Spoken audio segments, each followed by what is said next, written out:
नमस्कार, मैं ऋषु कुमार आप सभी का शिक्षाश्री में स्वागत करता हूं। आज का ये स्पेशल क्लास बहुत ही महत्वपूर्ण है क्योंकि इस क्लास में इकोनॉमिक्स के टॉप इम्पॉर्टेंट क्वेश्चंस को हम आज कराएंगे जो कि आपके एग्ज़ाम्स के लिए बहुत ही महत्वपूर्ण साबित होगा। ये सारे क्वेश्चंस पिछले आए हुए क्वेश्चंस से चुना गया है जो कि बार बार पूछे जाते हैं, तो आपके लिए ये सेशन बहुत ही इम्पॉर्टेंट होने वाला है। आप लोग अंत तक जुड़े रहें।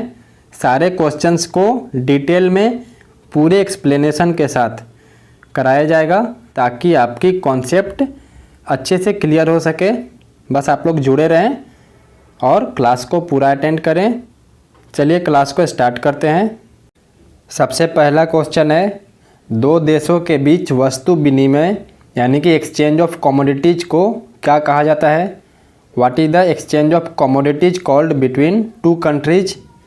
ऑप्शंस हैं इसके, ट्रेड बैलेंस यानी कि व्यापार शेष, बायलैटरल ट्रेड यानी कि द्विपक्षीय व्यापार, बिजनेस वॉल्यूम यानी कि व्यापार परिमाण, या फिर मल्टीलैटरल ट्रेड यानी कि बहुपक्षीय व्यापार। सही उत्तर होगा इसका द्विपक्षीय व्यापार, बायलैटरल ट्रेड कहा जाता है इसको। जो बायलैटरल ट्रेड होता है इसको संशोधन व्यापार भी बोलते हैं। ये विशेष रूप से दो राज्यों विशेषकर सरकारों के बीच द्विपक्षीय सौदे पर आधारित वस्तु विनिमय व्यापार और भुगतान के लिए नगद मुद्रा का उपयोग किए बिना व्यापार किया जाता है। इसमें इसका लक्ष्य क्या होता है? इसका लक्ष्य अक्सर एक समाशोधन खाते को रखकर व्यापार घाटे को कम रखने का लक्ष्य रखा जाता है। जहाँ भी घाटा एकत्र होने लगता है तो लक्ष्य रखा जाता है कि व्यापार घाटे को कम किया जाए। अगला और बहुत महत्वपूर्ण क्वेश्चन, वैश्वीकरण का अर्थ क्या है? Globalisation means. ऑप्शंस है, अर्थव्यवस्था का एकीकरण, वित्तीय बाजार का एकीकरण, घरेलू अर्थव्यवस्था का वैश्विक अर्थव्यवस्था के साथ एकीकरण, या फिर अर्थव्यवस्था के विभिन्न खंडों का एकीकरण। सही उत्तर होगा इसका घरेलू अर्थव्यवस्था का वैश्विक अर्थव्यवस्था के साथ एकीकरण, integration of domestic economy with global economy. इसका मतलब होता है वैश्वीकरण का, और इसका मतलब ये भी होता है कि राष्ट्रों के बीच व्यापार अवरोध जो भी डिफ़िकल्टीज हैं ट्रेड के रिलेटेड उसका निराकरण करके और वित्तीय प्रवाह के माध्यम से राष्ट्रों के अर्थव्यवस्थाओं का एकीकरण करना, वस्तुओं का और सेवाओं में व्यापार और राष्ट्रों के बीच जो कॉरपोरेट निवेश होता है उन सभी का एकीकरण करना, इंटीग्रेट करना, ताकि एक देश का पूंजी दूसरे देश में और एक देश का व्यापार दूसरे देश के साथ आसानी से हो सके। इसमें केवल व्यापार ही नहीं होता है, सेवाएं यानी कि सर्विस और टेक्नोलॉजी का भी आदान प्रदान होता है ग्लोबलाइजेशन में। इस तरीके से व्यापार का पूरे संसार के विश्व बाजार में विस्तार होता है इस तरीके से ग्लोबलाइजेशन से। अगला क्वेश्चन है, मुद्रास्फीति की अवधि में सबसे अधिक फायदा किसका होता है? Who benefits the most during inflation period? Options हैं, कॉरपोरेट कर्मचारी, देनदार, उद्यमी, या फिर सरकारी कर्मचारी। सही उत्तर होगा देनदार, डेप्टर्स का। और इन्फ्लेशन यानी कि मुद्रास्फीति होता क्या है? ये वस्तुओं और सेवाओं के लिए कीमतों के सामान्य स्तर में निरंतर वृद्धि के रूप में इसको हम लोग जानते हैं, उसी को इन्फ्लेशन बोलते हैं यानी कि मुद्रास्फीति बोलते हैं। और इसको वार्षिक प्रतिशत वृद्धि के रूप में मापा जाता है। महंगाई होने पर डॉलर का मूल्य स्थिर नहीं होता है, और जब इन्फ्लेशन यानी कि मुद्रास्फीति बढ़ता है उस समय उधारकर्ता सस्ते डॉलर के साथ महंगा डॉलर का भुगतान करते हैं। ये बहुत इंटरलिंक्ड है, इसलिए वह मुद्रास्फीति के दौरान सबसे अधिक लाभान्वित होते हैं। नेक्स्ट क्वेश्चन है, अल्पाधिकार की सबसे प्रमुख विशेषता है? The most prominent feature of oligopoly is. Option है, फर्मों की संख्या, नंबर ऑफ फर्म्स, विभेदित उत्पाद यानी कि डिफरेंशिएटेड प्रोडक्ट्स, कीमत पर नगण्य प्रभाव, नेग्लिजिबल इफेक्ट ऑन प्राइस, या फिर प्राइस लीडरशिप। सही उत्तर होगा नंबर ऑफ फर्म्स, फर्मों की संख्या। और जो अल्पाधिकार शब्द है ओलिगोपोली, ये दो यूनानी शब्द से लिया गया है। अल्प जिसका अर्थ होता है कुछ, और अधिकार जिसका अर्थ होता है बेचने के लिए। इसका मतलब ओलिगोपोली एक बाजार संरचना है जिसमें समरूप या विभेदित उत्पादों के केवल कुछ विक्रेता यानी कि 2 या 2 से अधिक होते हैं। इसलिए अल्पाधिकार एकाधिकार प्रतिस्पर्धा और एकाधिकार के बीच निहित होता है। इसीलिए ए ऑप्शन सही उत्तर होगा, यानी कि अल्पाधिकार सबसे विशिष्ट विशेषता फर्मों की संख्या होता है। अगला क्वेश्चन है, प्रतिभा पलायन का कारण है। The reason for brain drain is. Options है मूल देश में प्रतिभा की मान्यता न होना, उच्च जीवन स्तरों का आकर्षण, रोजगार के अवसरों की कमी या फिर सामाजिक आर्थिक अस्थिरता। सही उत्तर होगा रोजगार के अवसरों की कमी, लैक ऑफ एम्प्लॉयमेंट अपॉर्चुनिटीज़। ये ब्रेन ड्रेन का सबसे मुख्य कारण होता है। और ब्रेन ड्रेन होता क्या है, ये इसको हम लोग ऐसे परिभाषित कर सकते हैं कि हाईली स्किल्ड पीपुल का एक देश से दूसरे देश में जहाँ पर वो ज़्यादा अर्न कर सके, कमा सके और उनकी एकेडमिक इम्प्रूवमेंट हो सके, लाइफस्टाइल अच्छे हो सके, उसी को कहते हैं प्रतिभा पलायन। बहुत सारे कारण होते हैं इसके। मेन कारण होता है एम्प्लॉयमेंट अपॉर्चुनिटी, मतलब अच्छे रोजगार की तलाश ताकि अपनी प्रतिभा को अच्छे से निखार सके, उसके लिए ज़्यादातर ब्रेन ड्रेन होता है। दूसरा कारण है हाई पेइंग जॉब्स, ज़्यादा पेइंग जॉब्स की तलाश के लिए लोग एक देश से दूसरे देश में जाते हैं। तीसरा कारण है पॉलिटिकल इंस्टेबिलिटी, किसी एक देश में मान लीजिए राजनीतिक अस्थिरता है, इस कारण से भी लोग दूसरे देश की ओर पलायन करते हैं। और भी बहुत सारे कारण हैं, अपने अच्छे जीवन स्तर के लिए बहुत सारे कारण हो सकते हैं ब्रेन ड्रेन के।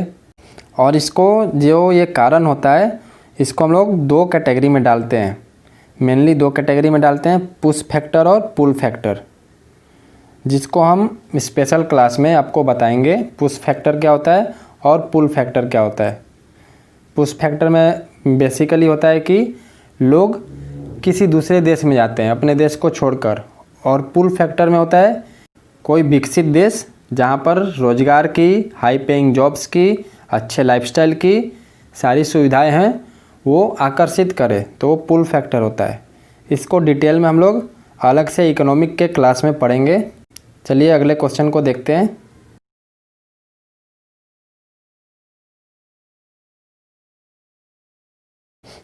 नेक्स्ट क्वेश्चन है, अपस्फीति की स्थिति में क्या होता है। What happens in A case of dislocation. Options हैं मुद्रा का मूल्य घटता है, माल की कीमत बढ़ती है, मुद्रा का मूल्य बढ़ता है या फिर कीमत स्तर स्थिर होता है। सही उत्तर होगा मुद्रा का मूल्य बढ़ता है, the value of currency increases. Deflation क्या होता है, गुड्स और सर्विसेज यानी कि माल और सेवाओं के सामान्य मूल्य स्तर में कमी होता है। और अपस्फीति तब होती है जब मुद्रास्फीति की दर 0% से नीचे आ जाती है, और मुद्रास्फीति के समय के साथ मुद्रा के मूल्य को कम करती है लेकिन अपस्फीति से बढ़ाती है। यह मुद्रा की समान मात्रा के साथ पहले की तुलना में अधिक सामान और सेवाओं को खरीदने की अनुमति देता है जब ये होता है तो। अगला क्वेश्चन है, स्वरूप से अप्रत्यक्ष कर होते हैं। यहाँ पर इंग्लिश में मिस्टेक है, इनडायरेक्ट टैक्स के बारे में यहाँ पर पूछ रहा है। ऑप्शंस हैं हंसमान आरोही, क्रम हंसमान, क्रम वर्धमान या फिर आनुपातिक। सही उत्तर होगा क्रम हंसमान। और ये होता क्या है, इनडायरेक्ट टैक्स यानी कि अप्रत्यक्ष कर। ये अप्रत्यक्ष कर जो होते हैं वो उपभोक्ता समूह की आय, राजकोषीय स्थिति पर बिना विचार किए सभी उत्पादों सेवाओं पर लगाया जाता है जो उत्पाद या सेवा का उपभोग करते हैं। इसलिए गरीब हो या अमीर, इससे सभी लोग प्रभावित होते हैं और इसीलिए इसे प्रतिगामी माना जाता है, यानी कि प्रोग्रेसिव माना जाता है इंग्लिश में। अगला क्वेश्चन है, एग मार्क किसके मानक की गारंटी है। Whose standard is Agmark guaranteed. Options हैं क्वालिटी यानी कि गुणवत्ता, मात्रा, वजन या फिर आकार। सही उत्तर होगा गुणवत्ता। क्वालिटी का स्टैंडर्ड है एग मार्क की गारंटी। ये भारत में कृषि उत्पादों पर नियोजित प्रमाण चिन्ह होता है और यह सुनिश्चित करता है कि भारत सरकार की एजेंसी विपणन और निरीक्षण निदेशालय द्वारा अनुमोदित मानकों के एक समूह के अनुरूप है। आप जो प्रोडक्ट देखेंगे उस पर एगमार्क का जो चिन्ह होता है वो यही दर्शाता है। और एगमार्क कानूनी रूप से 1937 के 1937 के कृषि उत्पादन यानी कि ग्रेडिंग और मार्किंग अधिनियम 1986 के संशोधित द्वारा भारत में लागू किया गया था। वर्तमान एगमार्क मानकों में 205 विभिन्न वस्तुओं जैसे विभिन्न प्रकार की दालें, अनाज, आवश्यक तेल, वनस्पति तेल, फल, सब्जियां, ये सब उत्पादों और सेवाओं के लिए गुणवत्ता दिशा निर्देश शामिल है। 205 याद रखिएगा, वर्तमान में 205 प्रोडक्ट्स के लिए ये एगमार्क गुणवत्ता तय करता है। अगला और इम्पॉर्टेंट क्वेश्चन है ये, हरित क्रांति किस वर्ष में आरंभ हुई थी? In which year did the green revolution begins? Option है 1960, 1980, 1975 या फिर 1956। सही उत्तर होगा इसका 1960 में। और हरित क्रांति में होता क्या है, इसमें अनाज की उच्च उपज वाली किस्मों का विकास, सिंचाई का विस्तार, ये सब होता है ताकि ज़्यादा से ज़्यादा ग्रेन्स की प्रोडक्शन हो सके जो भूखमरी जैसी समस्याओं को ख़त्म कर सकती है। इसी के वजह से ग्रीन रिवॉल्यूशन लाया जाता है और हमारे देश में 60 के दशक में लाया गया था इसे, जब अनाज की किल्लत हो गई थी तो। और लाया कौन था सबसे पहले दुनिया में? कृषि वंशावलीकरण। और लाया कौन था दुनिया में पहली बार? ये भी क्वेश्चन पूछा जा सकता है। तो नोबेल शांति पुरस्कार पाने वाले नॉर्मन बोरलॉग, उन्हीं के नेतृत्व में सबसे पहले ये ग्रीन रिवॉल्यूशन आया था, जो कि 1 अरब से अधिक लोगों को भूखमरी से बचाने का श्रेय उन्हें जाता है। इसमें होता क्या है बताएं अभी पहले कि उच्च उपज वाली किस्मों वाली जो बीज होती है उसका विकास करना, सिंचाई का विस्तार करना, आधारभूत संरचना जो भी है उसको सही करना, तकनीक का आधुनिकीकरण करना और संकरित बीजों का वितरण, सिंथेटिक उर्वरकों और किसानों को कीटनाशक की मुहैया कराना ताकि ज़्यादा से ज़्यादा पैदावार हो सके। और आज का अंतिम क्वेश्चन, मांग का नियम किस पर आधारित है? What is the law of demand based on? Options है निर्माता की प्राथमिकता, विक्रेता की प्राथमिकता, पूर्तिकार की प्राथमिकता या फिर उपभोक्ता की प्राथमिकता। सही उत्तर होगा उपभोक्ता की प्राथमिकता, consumer preference. Law of demand consumer preference पर होता है। इस तरीके से आज का ये स्पेशल इकोनॉमिक्स का क्लास यहीं पर ख़त्म होता है, जो कि आपके सभी कॉम्पिटिटिव एग्ज़ाम्स के लिए महत्वपूर्ण है। आप लोग इसे ज़्यादा से ज़्यादा शेयर करें और बाकी क्लास के लिए चैनल से जुड़ें। Thank you. जय हिंद, जय भारत।